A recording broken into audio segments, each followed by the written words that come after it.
When Ethan stretched the first tarp frame along the side of his house, people slowed their cars to stare. It looked temporary, improvised, like something meant for a camping trip, not a permanent solution. A long, narrow tunnel made of metal poles and heavy-duty tarp ran from the back door toward the woodpile. Neighbors shook their heads.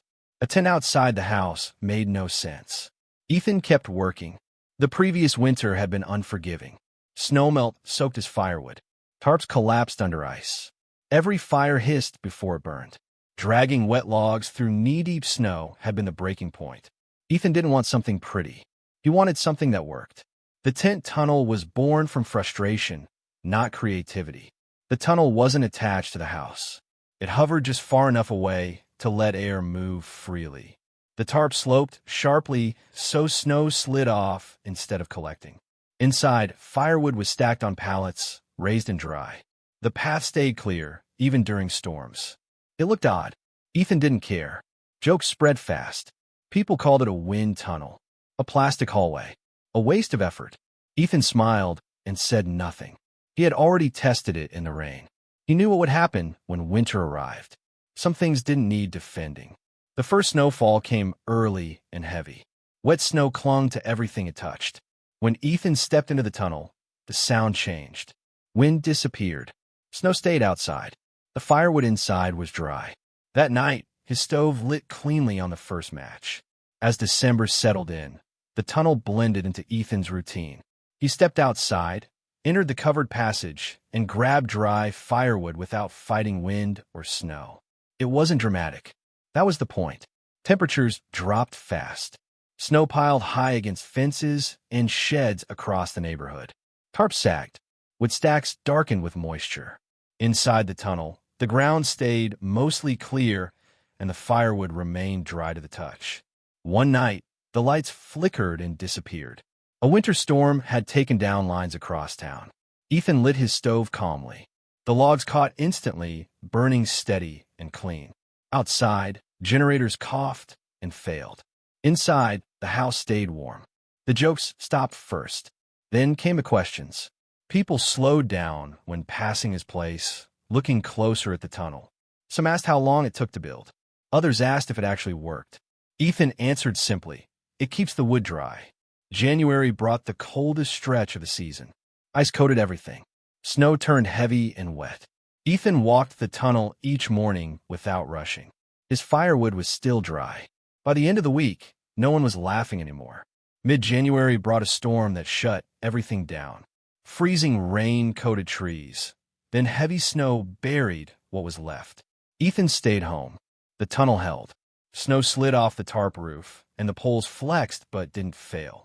Inside, the fire burned steady. With roads closed and power still out in parts of town, warmth became something people noticed. Neighbors stopped by to check in. Some lingered longer than usual, hands wrapped around mugs, eyes drifting toward the tunnel. Dry firewood had become an advantage. Ethan showed a few neighbors how it worked. Airflow gaps, steep roof angle, distance from the house. It wasn't complicated. It just hadn't occurred to anyone before. Simple ideas often look strange at first. By early February, similar tunnels began popping up. Some used tarps. Others used plastic panels. None were perfect, but they all followed the same logic. What mattered was that people were thinking differently now. No one ever apologized for the jokes. They didn't need to. Respect showed up in quieter ways. Questions asked seriously. Advice followed carefully. Ethan kept stacking wood unchanged. February dragged on longer than expected. Snow melted during the day and refroze at night, turning everything slick and heavy. What became a problem again for many people? Mold appeared. Fires smoked. Ethan's tunnel stayed dry. Ethan made minor changes as the season wore on. He tightened straps, cleared snow buildup, and adjusted the tarp where wind had tested it. The tunnel wasn't permanent, but it was reliable. Maintenance was part of the design. Standing inside the tunnel during a storm felt strange. Wind roared outside, but inside the sound softened. It wasn't warmth the tunnel provided. It was protection. That protection made everything else easier. As days slowly grew longer, people started planning instead of reacting. They talked about building their tunnels earlier next year. Stronger frames, better drainage. Winter was becoming predictable. The last heavy snowfall came quietly. No panic followed. Ethan walked the tunnel one final time that season, grabbed dry wood, and lit the stove. Spring would come, but the lesson would stay. March arrived unevenly.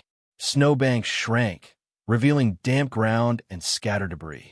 People inspected what winter had done to their setups. Many tunnels still stood. The idea had survived the season. Ethan split the last of the winter logs and stacked them neatly. Dry would burn cleaner. Less smoke. Less effort. The tunnel had quietly improved daily life. Neighbors talked about next winter without jokes this time. They compared notes, angles, materials, airflow. What once seemed strange now sounded practical. The tunnel had changed more than storage habits. It reminded people that small structures could solve big seasonal problems. Preparation mattered. When the tunnel finally came down, the space around the house felt oddly empty. But the idea stayed put. Next winter, no one would laugh. The first true blizzard arrived without warning. Snow piled against the tent tunnel overnight, pressing against the clear panels and testing every seam. Inside, the firewood stayed perfectly dry. While neighboring sheds creaked and leaked, his tunnel held firm, turning doubt into quiet curiosity. Morning came with silence. He stepped through the tunnel, boots crunching on packed snow, and reached the woodpile. Every log was dry, light, and ready to burn. No frost, no rot, no soaked bark. The system worked exactly as he had planned. A few neighbors slowed their cars when passing his house. Some stopped altogether, staring at the tunnel wrapped around the exterior wall. Questions followed. Not jokes this time, but careful, practical questions. He answered calmly, letting the structure speak for itself. As winter deepened, the tunnel became part of daily life. He could move firewood without stepping into the wind. Snowstorms no longer mattered. Each evening, the stove burned clean and steady, fueled by wood that stayed protected all season long. By midwinter, the laughter was gone. In its place was respect. A few neighbors began sketching ideas of their own, inspired by what they had seen. The tent tunnel wasn't strange anymore. It was smart, practical, and proven. The first heavy snowfall arrived earlier than expected. Overnight, the yard disappeared under a thick white blanket, and the wind pushed snow hard against the house. Neighbors worried about their sheds collapsing or their wood piles freezing solid. Inside his home, he watched from the window as snow slid off the angled roof of the tent tunnel instead of piling up. The fabric flexed, shed the weight, and stayed intact. For the first time, the tunnel faced a true test. The next morning, he zipped open the tunnel and stepped inside. The air smelled clean and dry. The firewood stacks were untouched by moisture, even near the ground. He carried a few logs straight into the house without brushing off snow or chipping away ice. The fire caught quickly, filling the room with steady heat. That small, ordinary moment felt like a victory. By midwinter, word spread quietly. One neighbor stopped by and asked how the tunnel held up during storms. Another noticed how often smoke rose from his chimney, while others struggled with damp wood. The laughter from earlier months faded. Curiosity replaced it. He didn't brag. He simply explained what worked. As the season continued, he made minor upgrades. He added gravel along the bays for better drainage and reinforced the entry with a second zipper flap. Each adjustment came from observation, not theory. The tunnel became stronger, more efficient, and easier to use in deep winter. The structure evolved with the weather. While others worried about tarps tearing and snow soaking their firewood, his routine stayed calm. The tunnel created a predictable, protected space between outdoors and home. Winter was still cold and demanding, but it no longer felt chaotic. Sometimes simple ideas change everything. Late January brought the coldest temperatures in years. At night, the air burned the lungs, and even metal handles froze to bare skin. Many people lost heat as damp firewood refused to burn properly. Inside the tunnel, the wood remained dry, slightly warmer than the outside air. The enclosed space blocked wind and drifting snow, preserving every log. Preparation proved more powerful than luck. Each evening, he checked the tunnel before dark. The routine was simple. Unzip, inspect, carry what inside. No rushing, no frustration. That sense of reliability eased his mind. Winter storms came and went, but the system held. Peace often comes from small, practical choices. Neighbors began asking detailed questions. What material did he use? How was it anchored? Did moisture ever build up? Some took notes. Others sketched ideas in their heads. The tunnel was no longer a joke. It was a reference. The same people who once laughed now nodded in approval. They admitted they had underestimated the idea because it looked unconventional. He smiled, not out of pride, but understanding. Innovation often looks strange before it proves itself. Winter had taught that lesson well. As February approached, he realized the tunnel had done more than protect firewood. It changed how he approached problems. Observe, adapt, build simply. The structure stood quietly beside the house, doing its job without attention. Sometimes the smartest solutions are the least flashy. By early February, the tunnel showed signs of use. The fabric was scuffed near the entrance, and snowmelt had darkened the ground beneath. Still, the structure held firm. No tears, no sagging, no leaks.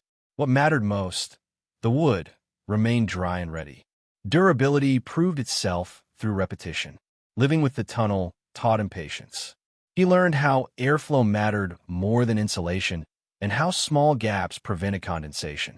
Each cold morning reinforced the value of paying attention to details. Winter was a teacher that didn't repeat lessons. One afternoon, he noticed a neighbor assembling something similar. A curved frame, plastic sheeting, gravel at the base. The idea had spread. He felt a quiet satisfaction, not ownership, but validation. What once stood out as strange now blended into the landscape. Another tunnel appeared down the road. Then another. The neighborhood slowly changed, adapting to the same problem with shared experience. Sometimes progress happens without announcements. The final major snowstorm arrived suddenly. Thick flakes fell for hours, piling up everywhere. The tunnel flexed, shed the load, and stayed standing. Inside, the firewood waited, dry, solid, dependable. The experiment was complete. As temperatures slowly rose, snow began to melt from rooftops and yards. Water pooled where ice had ruled for months. The tunnel drained cleanly, guiding runoff away from the stacked wood. Even during the messiest days of thaw, the interior stayed dry. Winter loosened its grip. Looking back, he realized the winter could be measured by evenings beside the stove. Every fire started easily, burned steadily, and warmed the house without struggle. There were no wasted logs, no smoky failures. Consistency made the difference. Neighbors no longer asked why he built the tunnel. They asked how soon they could build one themselves. What began as skepticism turned into shared planning for the next season. Ideas, once proven, moved fast. When spring arrived, he considered removing the tunnel. Instead, he chose to leave the frame in place, rolling the fabric back neatly. It had earned its spot beside the house. Some solutions don't end with the season. The tunnel was never about firewood alone. It was about solving a real problem with observation and effort, even when others doubted. By the time winter ended, the laughter was long gone, replaced by quiet respect. Sometimes, usefulness speaks louder than opinion. When spring fully arrived, the difference was clear. Rotting wood littered many yards, dark and useless after months of moisture. His firewood, stored all winter in the tunnel, remained solid and clean. The result was visible proof, long after the snow had gone. What once looked strange now felt ordinary. The tunnel blended into the routine of the house, a quiet structure shaped by necessity rather than appearance. It no longer needed explanation. Neighbors compared notes, traded materials, and planned improvements for the next winter. What started as a personal solution became shared experience. Practical ideas tend to spread on their own. The winter left behind more than memories of cold. It left a lesson about problem solving. Observe closely, build simply, trust function over opinion. That lesson stayed. The tunnel stood empty now, waiting for the next season. It didn't look impressive. It didn't need to. It had done exactly what it was built to do.